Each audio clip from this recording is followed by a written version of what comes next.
Hi hello mother universe tarot റീഡിങ്ങിലേക്ക് സ്വാഗതം.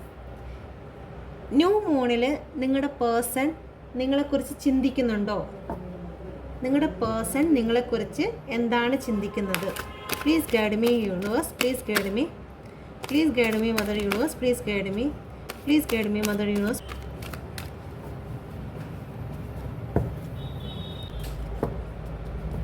ഒരു കാർഡും കൂടി എടുക്കാം.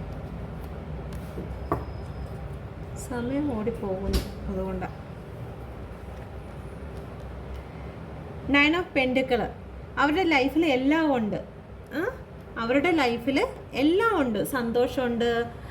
അവരുടെ ലൈഫിൽ ഇനി നിങ്ങളെന്നുള്ളൊരു വ്യക്തി മാത്രമില്ല എന്നുള്ള ഒരു കാര്യത്തെക്കുറിച്ച് അവർ ചിന്തിക്കുന്നു. ഓക്കെ, നിങ്ങളുടെ ഒരു കുറവിനെക്കുറിച്ച് അവർ ചിന്തിക്കുന്നുണ്ട്. അവരിപ്പോൾ ഹാപ്പിയാണ്, അവരിപ്പോൾ ഭയങ്കര സ്ട്രോങ് ആണ്.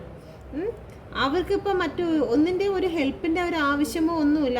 അവരെ തന്നെ ഡിപ്പെൻഡാണ്. എത്രയും സ്ട്രോങ് ആയിട്ടുള്ളൊരു വ്യക്തിയായിട്ടിരിക്കുന്നത്. അവരൊരു രാജാവിനെ പോലെ ആയി കഴിഞ്ഞിരിക്കുന്നു. മറ്റുള്ളവരെല്ലാം അവരുടെ ഒരു വാക്കുകൾ അനുസരിക്കുന്ന രീതിയിൽ, അല്ലെങ്കിൽ അവരുടെ വാക്ക് കേൾക്കുന്ന രീതിയിൽ നിങ്ങളുടെ പേഴ്സൺ മാറിയിരിക്കുന്നു. ഓക്കെ, നിങ്ങളുടെ പേഴ്സൺ ഇപ്പോൾ ഭയങ്കരമായിട്ടുള്ള ഒരു സിറ്റുവേഷൻ, ഒരു വലിയൊരു നല്ലൊരു പൊസിഷനിലാണ്. ഓക്കെ,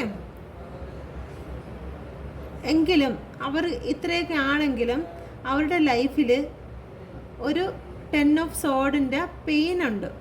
ഓക്കെ, 10 ഓഫ് സോഡിൻ്റെ പെയിൻ, ഒരുപാട് വേദനകൾ അവരുടെ ഉള്ളിൽ ഒതുക്കിക്കൊണ്ടാണ് അവർ ഇതുപോലെ ഒരു സ്ട്രോങ് ലേഡിയായിട്ട് നിൽക്കുന്നത്. ലേഡി ആവാം, മെയിലും ആവാം, ഫീമെയിലും ആവാം. ഓക്കെ, അപ്പം നിങ്ങളുടെ പേഴ്സൺ അവരുടെ ജീവിതത്തിൽ ഇപ്പോൾ എല്ലാ ഹാപ്പിനെസ്സും എല്ലാ കാര്യവും ഉണ്ട്. പക്ഷെ നിങ്ങളെന്നുള്ള ഒരു വ്യക്തിയില്ല എന്നുള്ളത് നിങ്ങളെക്കുറിച്ച് ഓർക്കുന്നുണ്ട്. അവരുടെ ജീവിതത്തിൽ ഒരുപാട് പെയിനുണ്ട്. ആ പെയിനെല്ലാം അവർ മാറ്റിക്കൊണ്ട് അവർ മറ്റുള്ളവർക്ക് വേണ്ടി സംസാരിക്കുന്നുണ്ട്, മറ്റുള്ളവർക്ക് വേണ്ടി അവർ ആക്ഷൻ എടുക്കുന്നുണ്ട്. ഓക്കെ, ഇതാണ് റീഡിങ്. അപ്പോൾ താങ്ക് യു. എൻ്റെ ചാനൽ കൂടി ഒന്ന് ഫോളോ ചെയ്യുക.